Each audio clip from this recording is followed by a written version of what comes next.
Hi friends, দেখো এই যে এগুলো আমলকি কাটা হয়েছে। আমলকিগুলো ছবি দিয়েছিলাম। এগুলো কি দিয়ে মাম রোদে দিবি? এখন শুধুই রোদে দেবো, কিচ্ছু দেবো না, কোনো দেবো না। হ্যাঁ, কিচ্ছু কোনো কিছুই দেবো না, এমনি ধুয়ে রোদে দেবো।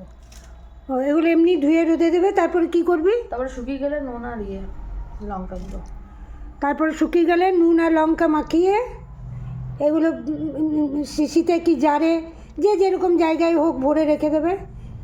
তাও ভাত খাওয়ার পর একটা করে চুষে চুষে খেলে হজম হয়ে যায়, তাই তো? তাই তো। তোমরা কেউ খাও না? না, আমরা খাই না, তুই তো খা।